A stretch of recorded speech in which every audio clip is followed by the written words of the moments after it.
Just give me an example. Okay, well, let's for instance say they want to foreclose on my house. Who's they? I guess the bank.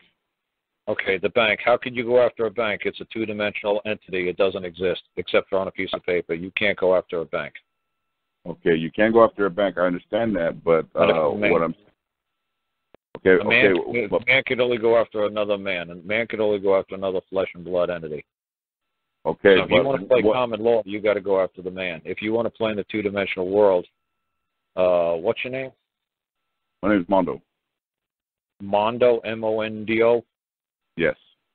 Okay. And Mondo can come after the bank in the two-dimensional world. Okay. So Mondo's not coming in under what we would call common law. Okay. Okay, Mondo would be coming after them based upon some contract that he created with them on paper. Okay. When you're coming after them as a man, you're coming after the bank, you're going to find somebody who actually owns the bank, runs the bank, speaks for the bank, is the bank. Mm. See, this is what I try to say to everybody all the time. You're not. Okay. If you're going after Bank of America, you believe that something called Bank of America has a voice and vocal cords and could actually talk to you, and you think you could actually talk to it? No. It's right. impossible. Right, it's impossible.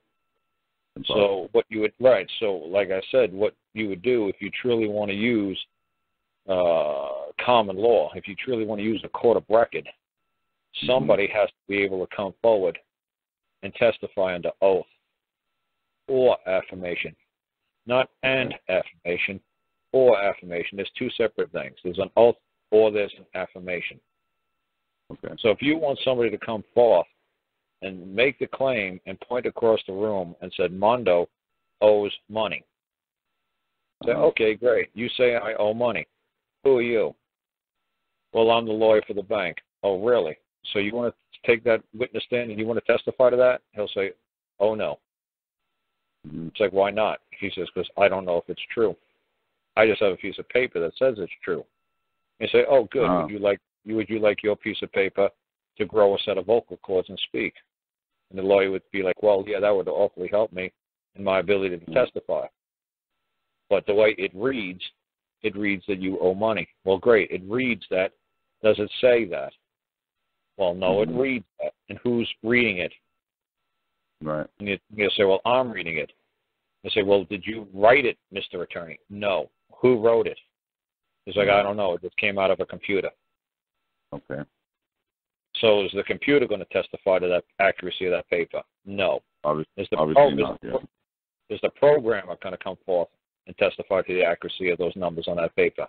No. No. Who's going to come forth and testify to the accuracy of those numbers on the paper? Okay. Nobody. Yeah, that's why I like your style, Carl.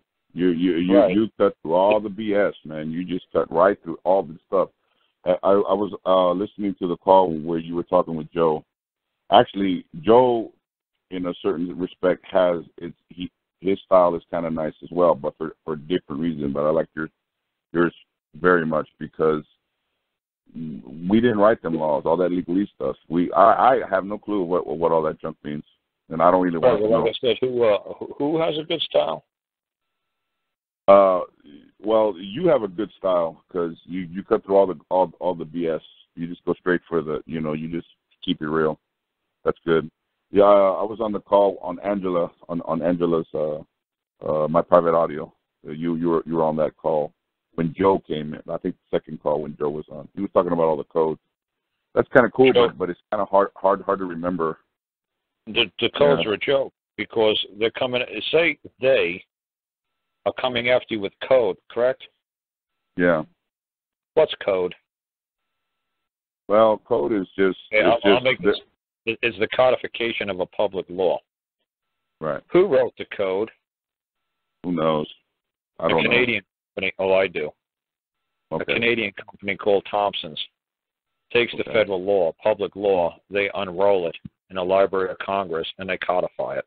And they make it into smaller, easier to try to understand public law. The public law could be 50, 60,000 pages long. Like the Obamacare Act, it could be 50, 60,000, 100,000 pages long. They're going to come and they're going to make it in a code that's one sentence, two sentences long. That is not the law. It's a code. Right.